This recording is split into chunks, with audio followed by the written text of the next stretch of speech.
क्या सोच के संसद चले थे? गब्बर खुश होगा, शाबाशी देगा। भाई साहब, गब्बर के जो गुंडे हैं ना, वो पूरी तरीके से तैयार थे और कमाल किया। मतलब गब्बर के गुंडों ने वाकई कमाल किया, पूरे देश को बता दिया कि गब्बर डर गया।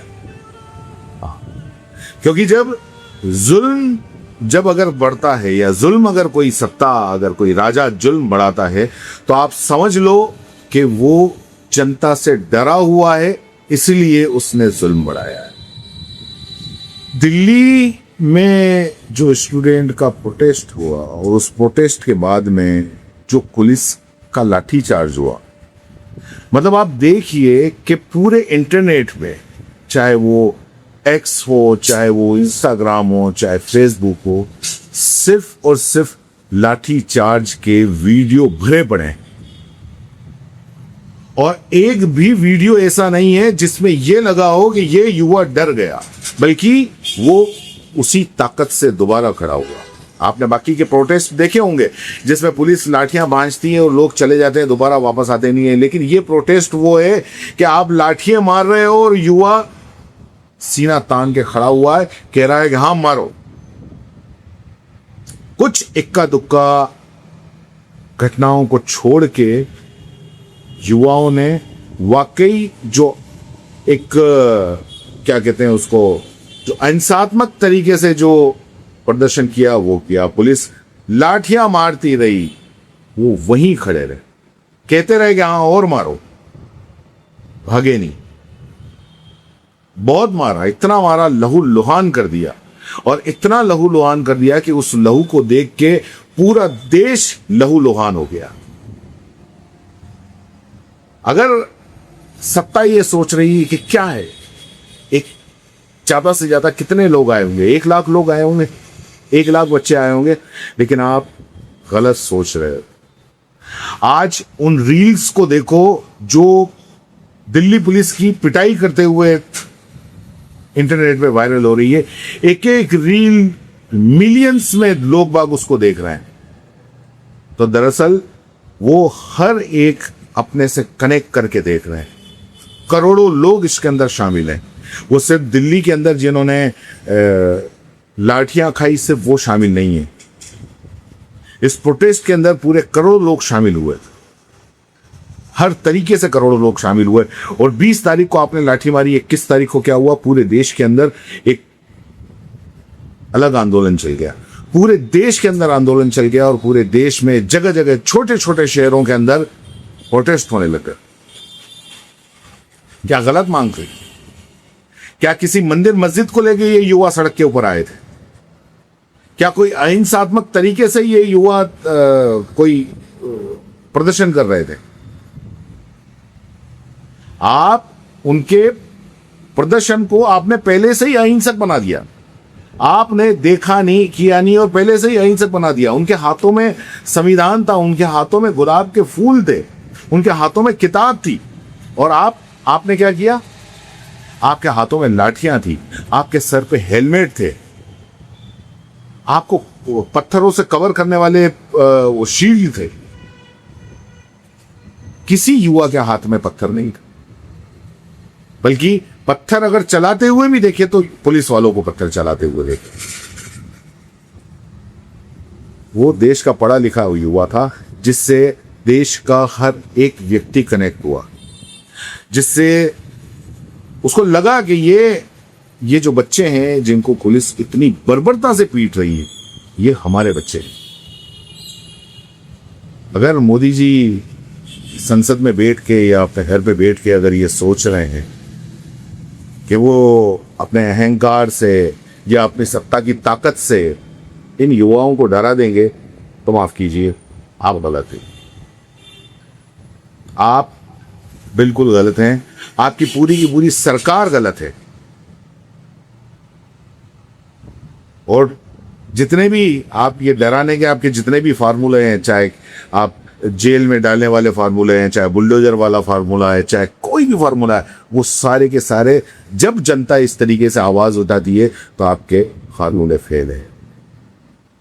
तो पहली बार ये दरअसल सीखना चाहिए सरकार को, क्योंकि पिछले 12-13 सालों का जो सत्ता का जो अहंकार सर के ऊपर चढ़ गया है और उनको लगने लगा है कि हम कुछ भी करेंगे, कुछ भी कहेंगे, कुछ भी होने देंगे, तो ये देश की जनता चुपचाप सह लेगी। नहीं सहेगी। वक्त वक्त पे ये आंदोलन और ज्यादा बड़े होते जाएंगे। ये जो 20 तारीख को हुआ, आप याद रखिए, ये इतिहास में दर्ज हो गया है और ये इतिहास में सत्ता की बेशर्मी के तौर पे दर्ज हुआ है।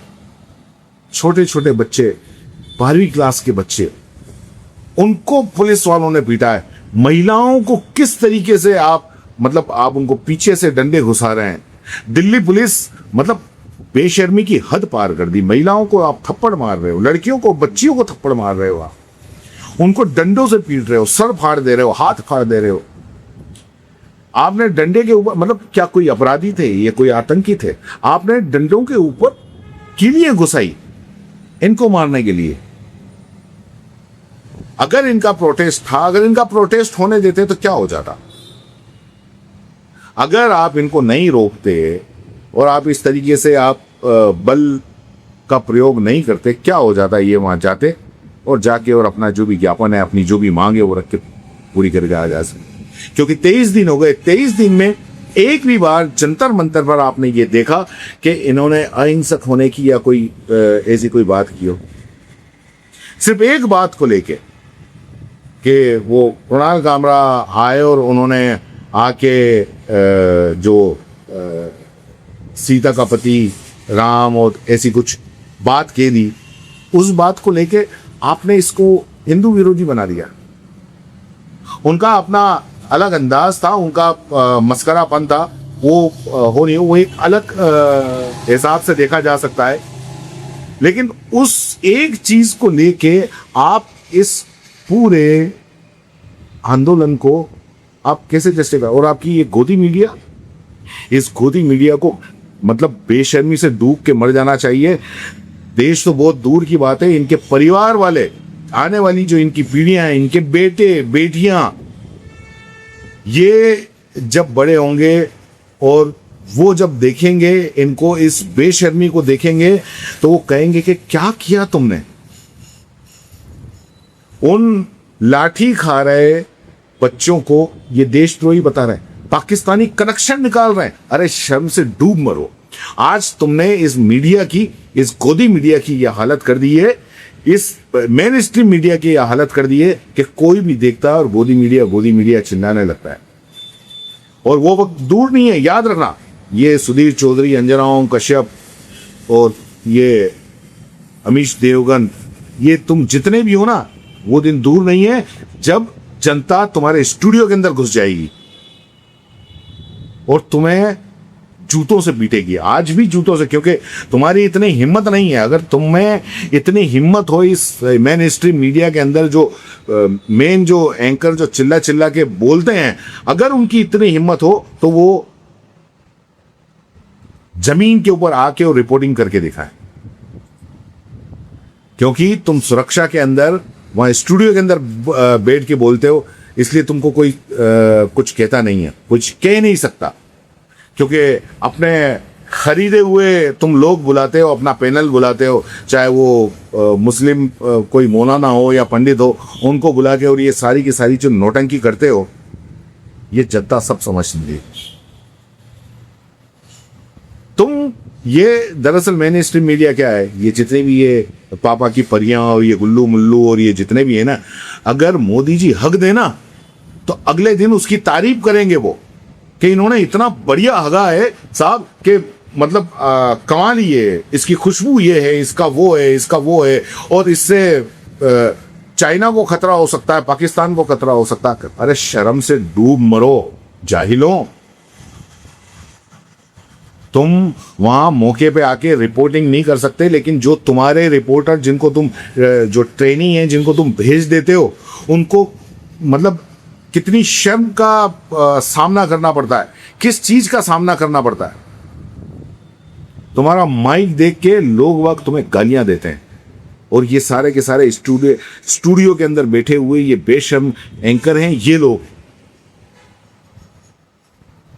और इतना मतलब दिल्ली के अंदर जो हुआ वो किसी ने सोचा भी नहीं था। पहले तो ये कि इनकी इंटेलिजेंस फेल हो गई कि जिन्होंने सोचा नहीं था कि इतनी पब्लिक आ जाएगी। सोचा था साहब कितनी होगी, 2000, 4000, 5000, ज्यादा से ज्यादा 10,000, लेकिन जो ड्रोन शॉट सामने आया उससे देख के लगता है कि कम से कम 1 लाख के आसपास, बाकी उससे ज्यादा पब्लिक होगी। और अभी भी लोग बाग पहुंच रहे, कहां से पहुंच रहे हैं, दूसरे शहरों से लगातार पहुंच रहे हैं। और उसके बाद में इन्होंने ये तमाशा किया। जिस तरीके से इन्होंने, दिल्ली पुलिस ने इन बच्चों को मारा है, ये कतई नहीं सोचा जा सकता, ये कतई नहीं कह सकते कि पहले से प्लान नहीं था। हमेशा ये कहते हैं ना कि साहब पथराव हुआ, ये हुआ, प्री प्लान था, वो था। अभी ये कहना पड़ रहा है कि पुलिस का लाठीचार्ज प्री प्लान था। सबको ये आदेश दे दिए गए थे कि जो जहां दिखे, जैसे दिखे उसको ठोको, और यही किया। सैकड़ों हजारों बच्चे घायल हो गए, लेकिन तुम शर्म से डूब मरो, सरकार, दिल्ली पुलिस, सब के सब, कि वो बच्चे घायल होने के बाद में अस्पताल से वापस पहुंच गए जंतर मंतर, तुमको ये दिखाने के लिए कि युवा जिंदा है, जनता अभी जिंदा है। और भगत सिंह हर दौर के अंदर आएगा इन बच्चों के रूप। पहले एक आया था, अब हर बच्चा भगत सिंह बन के आए। क्या कर लोगे? जनता ने कुर्सी पे बिठाया है तो अपने दोस्तों को फायदा पहुंचाने के लिए नहीं बिठाया है, जनता ने अपने काम के लिए बिठाया है। आप उनको बहका सकते हो कुछ, ये हिंदू मुस्लिम और इस टाइप के मुद्दों में, कुछ वक्त के लिए, लेकिन हमेशा के लिए नहीं।